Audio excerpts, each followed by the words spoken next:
Is society truly fair to men? Or is there a side of the story that we're ignoring? What we're going to talk about today could affect your freedom. It could also affect if you're going to be a victim of violence or even cost you your life. Stay tuned. You won't want to miss this.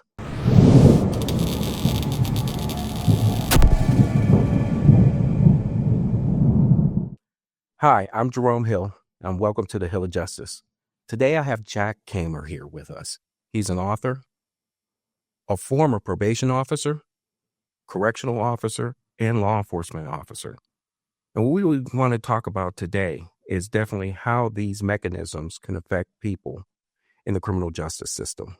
Welcome, Jack. How are you doing? How you doing, Jerome? I'm doing great. I'm very excited about this. You're showing a lot of courage by doing this show. I guess you know that. Yeah, the truth of the matter is I expect some pushback, and that's fine. We're going to talk about sexism, and we're going to talk about how that relates for men and some of the dangers or pitfalls, particularly in the criminal justice system, that a lot of people may not understand, and how these biases can really affect them moving forward. So I'm going to give you a little bit of the mic and go ahead and explain a little bit of how you came about taking a look at this and being such a strong advocate. In 1982, I got the idea to start a radio show about what's going on between men and women. There's a story there, but it's not worth telling now. We got bigger fish to fry in these 30 minutes. So I started a radio show on a public radio station north of Baltimore.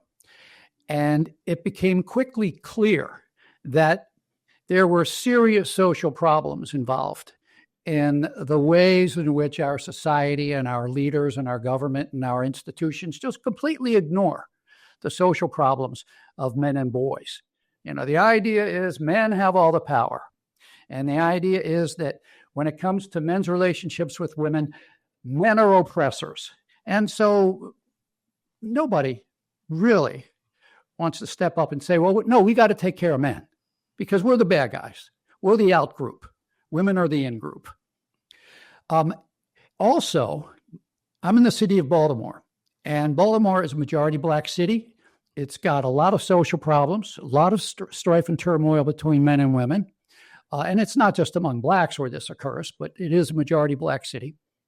One of my guests on my radio show, a fellow named Richard Rowe from the Baltimore Urban League, came onto the show to talk about a conference he was going to put on at an HBCU in Baltimore, Morgan University. Morgan State, yeah. Mm-hmm. He was doing a conference on Black men and endangered species. Mm-hmm. Now, this was back in 83 or 84. You've heard the term Black men and endangered species probably many times since then. But when Richard undertook it, it was a new idea. Like, we are going to take a look at what's going on with men as men. We really hit it off. He, of course, talked about the problems of racism against Black men, of course. But we also talked about the fact that many of the problems that Black men face and Black boys face in Baltimore are the result not so much of racism, but of sexism. And of course, you put the two together, it's really a double whammy. Mm. You're no good because you're Black, and you're no good because you're a man. And we all know men are dogs. Mm. So that's how I got started. That the more you see what's going on between men and women in terms of social problems, the more you sort of can't stop seeing it. And that's where I'm at. I mean, it's pretty much an obsession for me.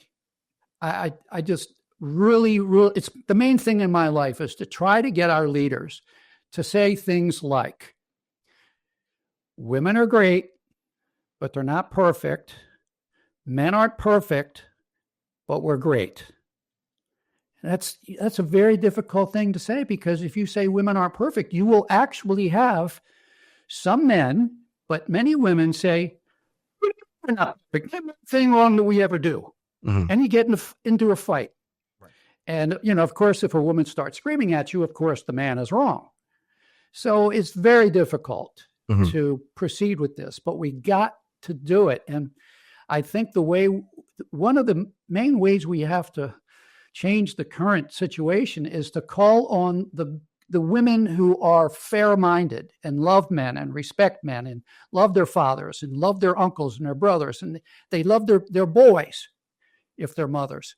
We really got to call on them to sort of step up and say, this isn't right. We got to stop this. However, much more than for men, there is this bond between women, the sisterhood. And, it's unsisterly. It's unsisterly to not support a woman when she does something that she wants to do. Like if a woman puts a man out of the house, tells him to hit the road because we don't need you anymore, the man's hurt, the man's broken, the man's devastated. God knows what he's going to do next. And instead of her girlfriend saying, wait a second, you shouldn't have done that. He's a good man and the kids need him. What's often likely to happen instead of something like that is, oh, girl, it must have been so hard for you to do that. You must have felt terrible. That kind of thing. Just the overabundance of sisterhood. And I could show you a scientific study that found that women exhibit 4.5 times more in-group bias than men do. Mm. Like if you did something wrong to a woman, might probably say to you, Jerome, you should not have done that. Man, that's not good. What were you thinking? But it's 4.5 times more likely for a man to do that to another man than for a woman to do that to another woman. That's a big problem right there. And then when you put it into the terms of social work, think about all of the ways in which a social worker can ruin a man's life. In a custody decision, oh, Judge, Your Honor, he's no good. You got to give custody to the mother. And then he gets child support, right? And then he's bummed out. He doesn't want to work. He doesn't want to work a job. Even if he has a job, he might be so depressed that he quits it. He might start doing drugs. He isn't making any money. What's next? Behind bars. And you would see this often in Baltimore when you're dealing with these individuals. Yeah. Well, and yes, and false allegations of domestic violence are a huge problem. I have on tape an assistant public defender who went on video to say it is a significant problem in Baltimore to falsely accuse a man of domestic violence, and nothing happens to the false accuser. We really got to change this because, when this happens to a man, if let's say it happens only 4 times a year to a man in Baltimore, it's probably much, much, much bigger than that. But, let's say there's one from the east, 2 from the east side, 2 from the west side. How long does it take for the word to get out that the system just is not fair to you? And so, you might just need to take action into your own hands and get done what you need done by any means necessary. And you know what that means? It means maybe with a gun, maybe hurting somebody, maybe doing some stupid caper. You get caught up in that. You end up in jail for who knows how long. Your life is ruined because of the biases against men. We talk a lot about implicit bias. Since the Black Lives Movement we started talking about implicit bias. I could show you a study recently. I think it's within the past 2 years. The researchers found that the strongest implicit bias of all is not racial. It's not against women. It's against men. It's a really unfair playing field that we're playing on. For us to be not guilty, we got to prove that we're not guilty rather than they have to prove that we are. I'm glad you brought that point up because that's one of the things I really want to talk about and see if you have gone through this too. We know that men are more likely to be presumed guilty in cases involving domestic violence, sexual misconduct. And thus, these false allegations, when they do come up, because we've dealt with this all the time as police officers, where we'll come to a domestic violence or domestic disturbance case. And then what we're doing is we are separating the two individuals, and we inherently, you know, presume the aggressor is the man. And so thus, then it becomes that we arrest people because of our biases, we're talking about imprisonment, we're talking about all types of permanent damage to the reputation. And you can't get that back. There's no way you're getting that back.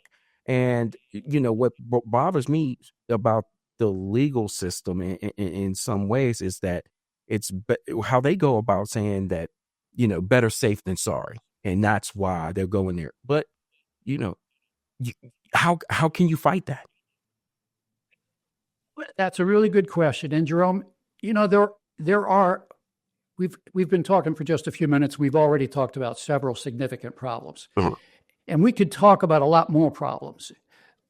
I think that the best strategy for getting to the bottom of this problem of bias against men is to figure out what is the one unifying factor behind all of them. And what I believe is that the crux of the issue for men, whether we are fathers or not, is the idea of fatherhood. The idea for women is, I'm the mother. It's about motherhood for them, for many women. Motherhood is a pretty nice gig, if you can get that into your life. It's not just stinky diapers. And, more and more men are saying that they want to be equal parents. They don't want to just be the wallet, the man making the money. They want to be equal parents to their kids. Now, we want men to be equal parents to their kids. At least societally, we say we want men to be invested with their kids. But at the ground level, where the rubber meets the road, if a woman is a single mother, she is like the CEO of a little corporation. She's at the top of the little pyramid. She's the top, and then the kids are like her employees, her staff, her customers. She's got a good thing going. She gets to make the decisions. She gets to do it her way. She doesn't have a boss. And then you got this guy coming along saying, hey, I want to be an equal parent too, and I'd like to talk with you about this problem that Susie is having, because maybe, with my contribution, we can come up with a better solution than the one you're trying. I would just like to be involved in these decisions because, she is my daughter. A lot of women don't want to hear that. They don't want to hear that. I'm the mother. And so I believe that the crux is that all of these bad things we hear about men, all of these ways in which we serve to put men at a disadvantage, are all to serve the purpose of making sure that motherhood is protected. And if a man threatens her singular domain as the boss of the family, she's got a million different ways to get rid of him. Yeah. And then, I remember when I was a younger man, and unfortunately, my children's mother, I had twins. She had tried to kill him at birth. And, the term now is called postpartum psychosis. And I remember that the police officers came. They got the twins, and they couldn't have been no more than 2 months old at this point. I remember going to court, and they let me know that the children had been taken to protective services, and that I would have to go to court to try to get custody of them. I remember sitting there, and the mother was still in the hospital for being evaluated, and I had sought to get the kids. And at that point in time, I remember it was by the name of Patrick Hoy, was the DCF worker or a CYS worker at the time. And he explained to the judge Well, Your Honor, I think that the kids should go with the grandmother as opposed to the father, because that's a first-time father, as opposed to a grandmother who has been a parent before. And I was given the opportunity to speak. And at that time, I, I don't know, I was just young, but at the point in time, I just told the judge, well, yeah, I'm a first-time father, but what about all the first-time mothers that had to figure it out? I didn't think that resonated anyway, but I got custody of the kids that day. And of course, it helped that I had some, background knowledge. I was a researcher at the time with Children's Hospital of Pittsburgh. But I found that very profound as I was raising the kids and I was seeing the biases that, it was unique to me because, of course, I'm the paternal father taking care of them. And so, yeah, in family court, you do see those type of dynamics play out and see how unfair those treatments are. And, these rulings can have a big effect on your life. There, the judge made the right decision, right? Right.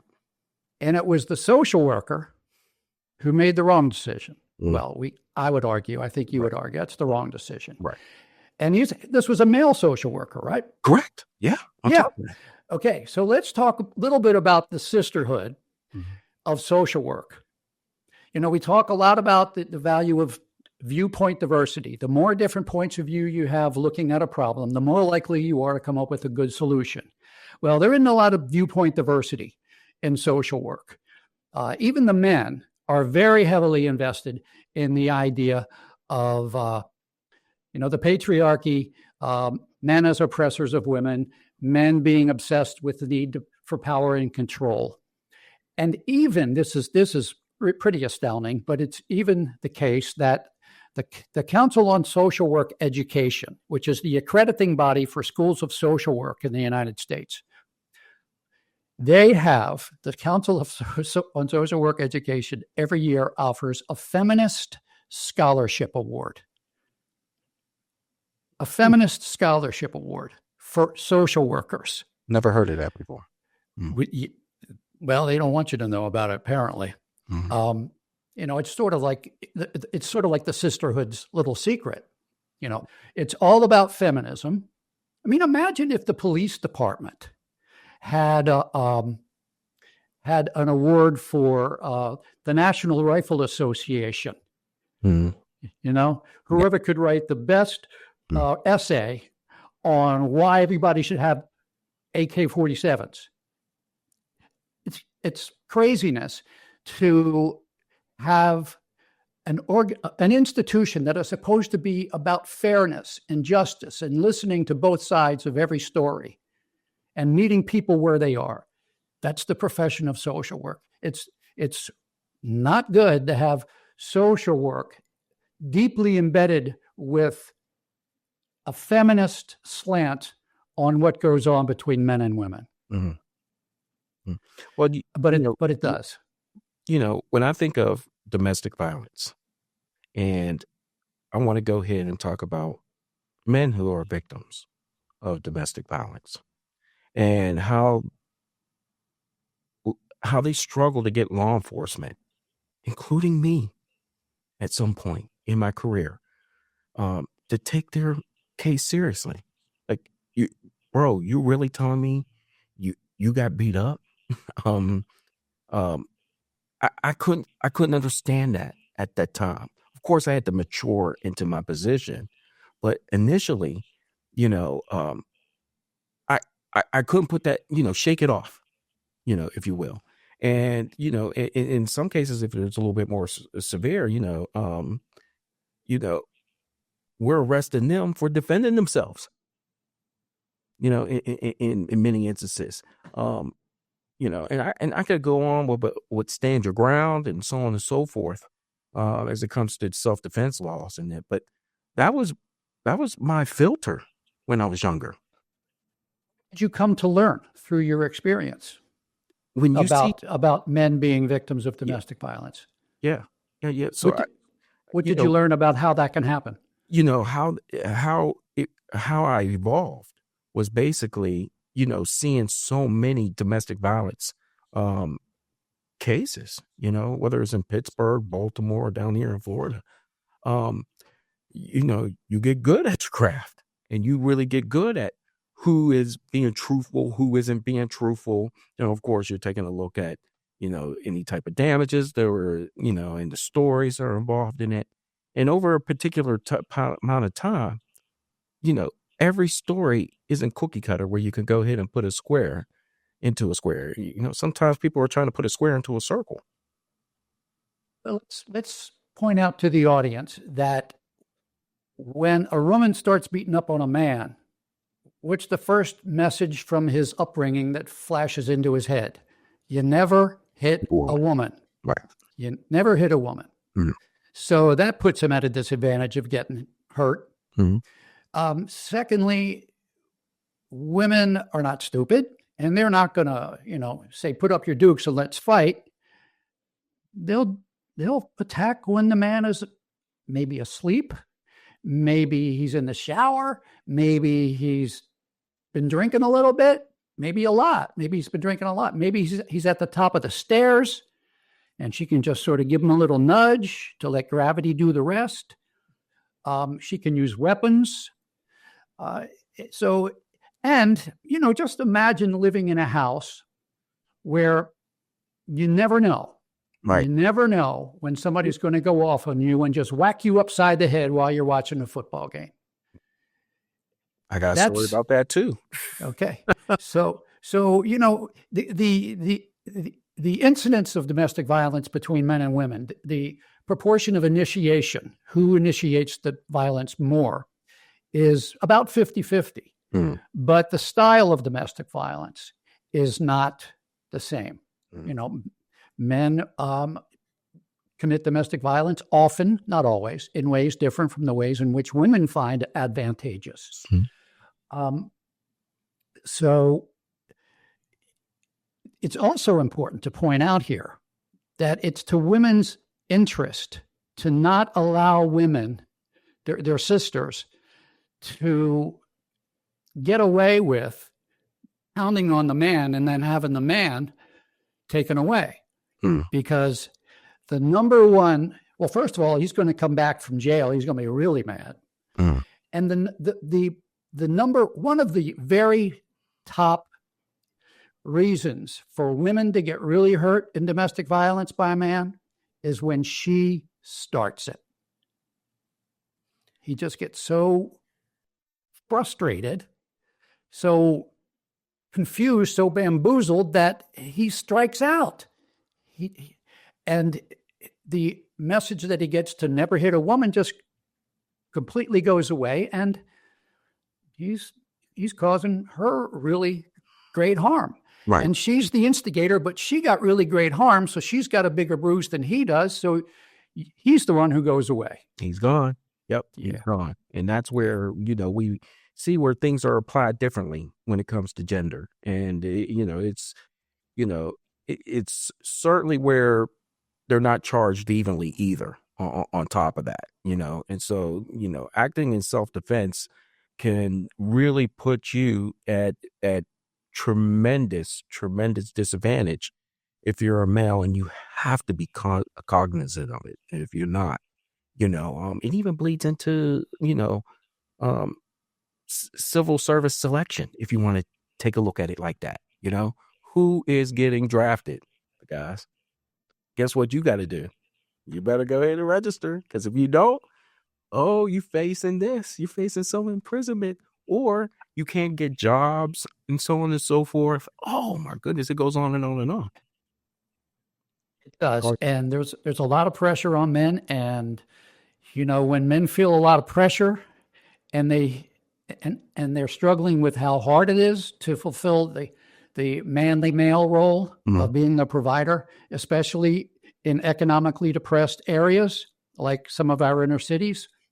And they've come out of schools that really aren't too good. And they got a high school diploma, but they really can't read and write that well, and they're not too good at math. And they have a lot of disadvantages. Sure. But still, they are told that you have all the privileges. What kind of a man are you? You're the one who's supposed to be making the money. The pressure is mounts and mounts and mounts.